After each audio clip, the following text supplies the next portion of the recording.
راه كان تيجلس معها باها بالساعات باش ينصحها على الحياة، ولكن اختي ما تعلمتي منه حتى شي حاجة، ما تعلمتي والو منه يا اختي، غير غادا وصافي. اش غنقول لك يا يسرا، انت الوحيدة اللي ما فهمتش قصتك وما فهمتش الموال ديالك. خليكم مع التفاصيل باش تعرفوا شنو واقع. السلام عليكم خوتي خواتاتي، نتمنى تكونوا بخير وعلى خير وصحة جيدة، ولقاكم الفيديو ديالي في احسن الاحوال. كما تتعرفوا يسرا والضجة ديالها هي والزوج ديالها والام ديالها، هاد السيده هذه هي والزوج ديالها الوحيدين اللي بغيت نفهمهم ما فهمتمش. هو تيخرج وتيصحح ليها، هي تتصحح له. ما فهمناش هاد السيد وهاد السيده واش مزوجين باش يتعايروا ولا مزوجين باش يديروا الوليدات ويديروا الحياه. كما تتعرفوا يسرا كل مره تتخرج تتقول لك انا ما قداش على الطلاق، وديك شويه تقول لك تندخل نتفرج في الفيديوهات ديالو وتنكرهو. اختي صافي، هادشي نتوما ولا تتعاطاو فيه، راكم لقيتوا الحال وتفارقتوا ولا حليتوا مشاكلكم. زعما دابا من نظركم تتحلوا المشاكل، هي تتخرج هو تيخرج، هو تيقول لك انا تظلمت وشي حوايج عرفتم عليها اللي ما يصبر على حتى واحد. اي خويا النهار الاول باش مشيتي تتزوج بها ما كنتيش عارف يسرا، يلا غتعرف ليها.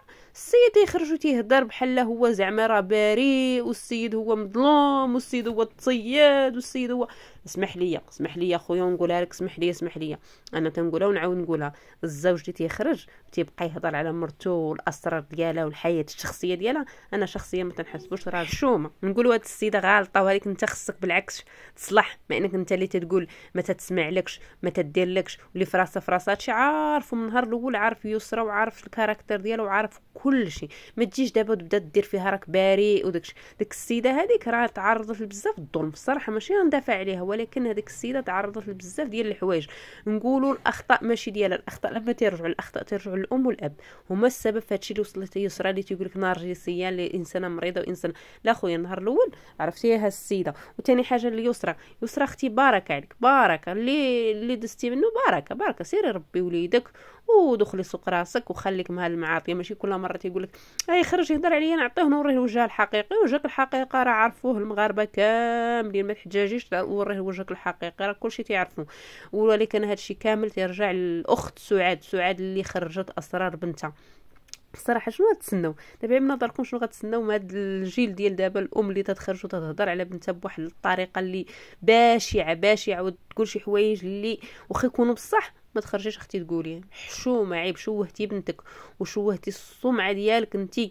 هي تقول لك انا تنغبر على اليوتيوب ما تيهمنيش الفلوس، انا تيجبدوني تلقاوني. انتي السبب الاخت، الام الفاضله، انتي السبب. ولكن انت الزوج اللي خطرت يسرا الصدق حتى هو مطور، كل واحد يقلب على الفلوس والادسنس اخوتي، راه كل واحد تيشوف على المصلحه ديالو، ما تيشوفوش المصلحه لديك الوليدات ولا.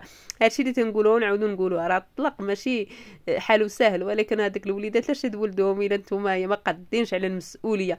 وقال لك سيدي راه قاد على ولدو يعيشوا احسن عيشه، ولكن لاش تخرج تهضر فمو النهار اللي غيكبر هذا ولدو، هاد ولدكم ويخرج ويلقى باه ومو معاطيين في اليوتيوب، شنو غيستافد هاد الولد؟ كيفاش بغيتوه يطلع هاد الولد هذا؟ واش بغيتوه يطلع بحالكم؟ سبحان الله. دابا من الدري يلا تزاد بدا هو في اليوتيوب يعلموا في هذيك، وهاد الدري هذا اش من حق عندكم باش تبينوه؟ واش من حق هاد الدري صغير مسكين يلاه بادي في الحياه وهذيك وتبينوه وتعطوه؟ شكون اللي قال لكم هو باغي يبان؟ شكون اللي قال لكم هو باش يكبر عاجبو هاد الحاله؟ دابا الاخطاء اللي تيديروا الامهات ماشي الاخطاء بزاف الناس، ماشي عي يسرا، ماشي عي الزوج ديال يسرا، ماشي عي سعاد، بزاف تيخرجوا خوتي وتيخرجوا الاسرار د وليداتهم. وصافي نتوما اسراركم عارفينه كاملين. ما ان هي خرجت وقالت للاب ديالي قراني الحياه كانت تدوي معايا بالساعات، وشنو تعلمتي منه؟ اعطيني شي حاجه استفدتي منها يا اختي ودرتي بها. ما درتي حتى شي حاجه، غاده في هواك. انسان اللي كما تنقولوا عناديه بزاف.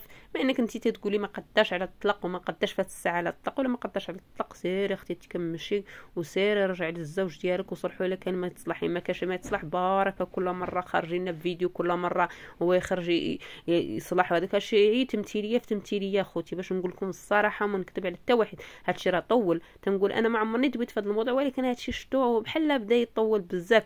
باش يشوفوا النهايه ديال المسلسل غيسالي تيبداو من الاول ويبداو يديروا احداث. وهذيك الزوج اصلا، انا الزوج اللي تيخرج ويبدا يهضر على الزوجه ديالو ويهضر على الاسرار ويهضر على حوايج، راه شخصيا انا تنقول هذاك ما فيهش خير اصلا. حيت الحياه ماشي بحال هكا تبدا. راه المراه ربما خاطئت غلطت، هذيك انت خصك تصلح، ماشي تخرج تقول انا تظلمت تزوجت بوحده صغيره تزوجت وحده ما عندهاش العقل. نهار الاول انت عارف هذا الشيء كامل، خباو عليك حتى حاجه السيده عرفتيها في اليوتيوب، عرفتيها تصور مع الناس، عرفتي كل شيء باش تجي ودير فيها زعما انت راك بريء وانت ما عندك تدور وانت راك ضحيه ديالها. شوف بركه ما تزيدوا فيه وبركه ما تكذب على راسك. انت خطا خطا خطا اللي تدير راه ما تديروش يسرى. نقدو نقولوا انت اللي تدعي في يسرى وتقولوا يسرى ما عندهاش العقل ويسرى تدير وتدير. انت شنو تدير دابا؟ ترى زعما تصلح انت براسك، تتخرج وتهضر في الزوجه ديالك وتهضر في الاعراض ديالها وتهضر في شي حوايج. وهادشي اللي عرفتي اي زوج ما يستحملش. وشكون اللي قالك استحمل؟ نهار الاول باش عرفتي راسك هاد الزوج ما غتستحملش، ليش داك لشي زواج؟ اش داك تظلم شي بنت الناس؟ خليها عليك تقول انا تظلمت وانا يا داكشي اللي عشتو. راه اي زوج ما يتقبلوش. وراه هادشي اللي تنشوفو راه نيت راه ما تتقبلوا حتى واحد. راه هادشي مهزله كما تنقولوا، تخرج وتهضر وهي تهضر واخرى تهضر والام تهضر والاب تيهضر. وهادشي كامل شكون السبب؟ هي سعاد. سعاد نهار الاول باش عرفت الزوج ديالها تزوج ما تقبلتهاش، نايضه وكان تيبان ليها بكريشه ما صالح ليهاش وما زوينش. وباش شافتو تزوج بلبنى عاد بان ليها بكريشه وعاد بان ليها لا خصها تردو هذيك. ولكن هي هادشي كامل انتقاما منه وباش تفقس لبنى.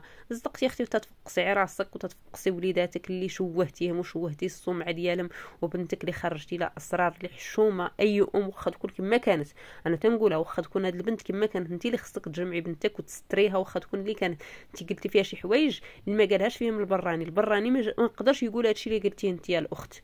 الصراحه اش هادشي يا يسرى؟ بارك عليك صافي، الله يجعل البركه. انت وداك الزوج ما تفاهمتوش صافي، الحلول ساهلين. لاش كل مره تخرجوا لنا بمول راحه الا ما كاين ما يصلح؟ صافي، وماشي كل مره تخرجوا نفس المول. هذه تقريبا شهرين ولا 4 شهور ولا 10 سنين ولا شحال، هذه هما نفس المول نفس الهضره نفس هذه. قالت عاوتاني تهدن شويه ويخرجوا عاوتاني انا نوريك وجه الحقيقي. اش غنوري فهاد وجهك الحقيقي؟ زعما هو راه ما عارفش وجهك الحقيقي؟ راه عارف وجهك الحقيقي وفايت لهيه، وانت عارفه وجهه الحقيقي وفايته لهيه. بركه ما تكذبوا على راسكم وتكذبوا على الناس. صافي والله يجعل البركه، دخلتوا ما هو كفايه. بركه ما تزيدوا فيه وما تزيدوا في المواضيع اللي ما عندها حتى اساس ولا راس. وانا ناقص من السيده من اخر وتخرج وتهضر تقول هي مسكينه بريئه، يخرج هو يهضر يقول مسكين بريء. ما عرفش كل اللي فيكم اللي ظالم، ما عرفناش واش هي ولا هو. شوف اخوتي هادشي كامل على قبل على قبل الفليسات وباش يدخلوا حتى من الدراري الصغار. اخوتي ما قالوهمش، سمحوا لي انا راه نقولها ونعاود نقولها. المراه اللي تخرج وتهضر في شي حويجات اللي خصوصيا والراجل يخرج يهضر في شي خصوصيا، عرفوا ما كاينش ما تلبق. بارك شحال من واحد كما قال يونس البارح، نحييه على هذه الكلمه، قال لك شحال من واحد في اليوتيوب اللي تشوه، شحال من واحد اللي خرج على راسو براسو. ياك انت ما كنتيش تبان الزوج ديال يسرى في الاخر كنتي مخبي داكشي، دابا عاد بان لك تخرج وتهضر وتقابح معها وداكشي. ايوا صافي راه باين كل شيء، وراه كل شيء مفضوح وكل شيء باين. بارك ما تكذبوا على الناس وتكذبوا على راسكم، ما عندكم ما تزيدوا تصوروا. ايوا هادشي اللي كان، والله يهدي ما خلق. والى الفيديو الجاي ان شاء الله، مع السلامه.